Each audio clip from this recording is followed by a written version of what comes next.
નમસ્કાર વિદ્યાર્થી મિત્રો, તમારું હાર્દિક સ્વાગત છે એજ્યુકેશન ઇન ગુજરાતી ચેનલ પર.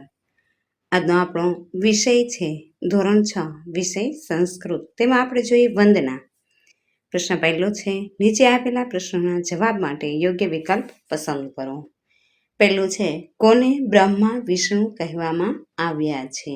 જવાબ આવશે સી, ગુરુ. ગુરુને બ્રહ્મા વિષ્ણુ કહેવામાં આવ્યા છે. ત્યારબાદ આપણે બીજો વિકલ્પ જોઈએ, સાક્ષાત પરબ્રહ્મ કોણ છે? જવાબ આવશે બી, ગુરુ. ત્રીજો છે, કેવા ગુરુદેવને નમસ્કાર કરવામાં આવ્યા છે? જવાબ આવશે સી, સાક્ષાત પરબ્રહ્મ ગુરુદેવને. ચોથો વિકલ્પ છે, તસ્મે ઇતિ શબ્દસ્ય કહ અર્થ? જવાબ આવશે ડી, તે માટે. પાંચમું છે, ખાલી જગ્યા શ્રી ગુરુવે નમઃ. જવાબ આવશે બી, તસ્મે. છઠ્ઠું હે, વાંકી સૂંઢવાળા દેવ ક્યાં છે? જવાબ આવશે એ, ગણપતિ. સાતમું, વક્રતુંડ ઇતિ શબ્દસ્ય કહ અર્થ? જવાબ આવશે એ, વાંકી સૂંઢવાળા. આઠમું છે, સમપ્રભ ઇતિ શબ્દસ્ય કહ અર્થ? જવાબ આવશે સી, સમાન તેજવાળા. નવમું છે, ખાલી જગ્યા કુરુ મે દેવ. જવાબ આવશે એ, નિર્વિઘ્નમ. દસમું, શારદા અર્થાત કા દેવી? જવાબ આવશે એ, સરસ્વતી.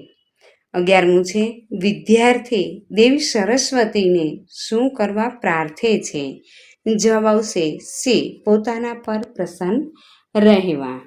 બીજું છે, ખાલી જગ્યા પૂરવું. એમાં પહેલું છે, ગૃહ સાક્ષાત પરબ્રહ્મ. બીજું, તસ્મે શ્રી ગુરુવે નમઃ. ત્રીજું છે, મોટા શરીરવાળા શબ્દનો સંસ્કૃત શબ્દ ખાલી જગ્યા છે.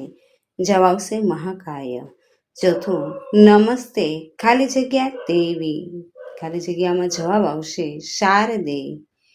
પ્રશ્ન ત્રીજો છે, સાચા શબ્દ પર રાઈટની નિશાની કરો.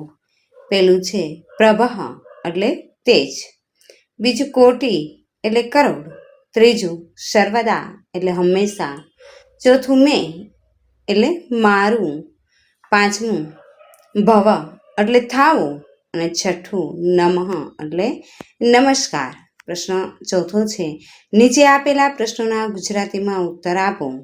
પહેલું છે, શંકર શબ્દનો સંસ્કૃત શબ્દ આપો.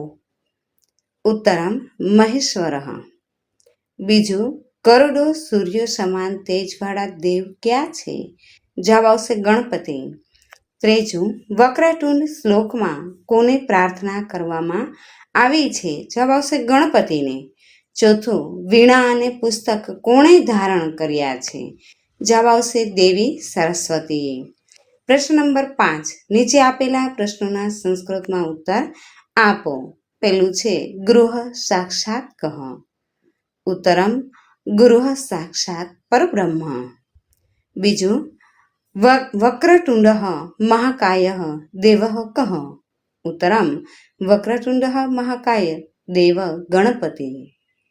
ત્રીજું, વીણા પુસ્તક ધારિણી કા દેવી? ઉત્તરમ વીણા પુસ્તક ધારિણી સરસ્વતી દેવી. છઠ્ઠું, શ્લોક પૂર્ણ કરો. વક્રતુંડ મહાકાય સૂર્યકોટિ સમપ્રભ નિર્વિઘ્નમ કુરુ મે દેવ સર્વકાર્યેષુ સર્વદા. બીજું છે, નમસ્તે શારદે દેવી વીણા પુસ્તક ધારિણી વિદ્યારંભ કરિષ્યામિ પ્રસન્ના ભવ સર્વદા. ત્રીજો શ્લોક છે, ગુરુ બ્રહ્મ ગુરુ વિષ્ણુ ગુરુદેવ મહેશ્વર ગુરુ સાક્ષાત પરબ્રહ્મ તસ્મૈ શ્રી ગુરુવે નમઃ. સાતમો પ્રશ્ન છે, નીચે આપેલા શ્લોકોનું ગુજરાતીમાં ભાષાંતર કરો. પહેલું છે, ગુરુ બ્રહ્મ ગુરુ વિષ્ણુ ગુરુદેવ મહેશ્વર ગુરુ સાક્ષાત પરબ્રહ્મ તસ્મૈ શ્રી ગુરુવે નમઃ. ઉત્તર, ગુરુ બ્રહ્મા છે, ગુરુ વિષ્ણુ છે, ગુરુ મહાદેવ છે અને ગુરુ સાક્ષાત પરબ્રહ્મ છે, તે શ્રી ગુરુદેવને નમસ્કાર. બીજું છે વક્રતુંડ મહાકાય સૂર્યકોટિ સમપ્રભ નિર્વિઘ્નમ કુરુ મે દેવ સર્વકાર્યેષુ સર્વદા. કે હે વાકે સૂંઢવાળા, મોટા શરીરવાળા, કરોડો સૂર્ય સમાન તેજવાળા દેવ ગણપતિ હંમેશા મારા બધા કાર્યોને વિઘ્નરહિત કરો. ત્રીજું છે નમસ્તે શારદે દેવી વીણા પુસ્તક ધારિણી વિદ્યારંભ કરિષ્યામિ પ્રસન્ના ભવ સર્વજ્ઞ. ઉત્તર છે કે હે વીણા અને પુસ્તક ધારણ કરનારી દેવી શારદા, તને નમસ્કાર. હું વિદ્યાની શરૂઆત કરીશ કે કરું છું. તમે હંમેશા મારા પર પ્રસન્ન રહેજો. Thank you.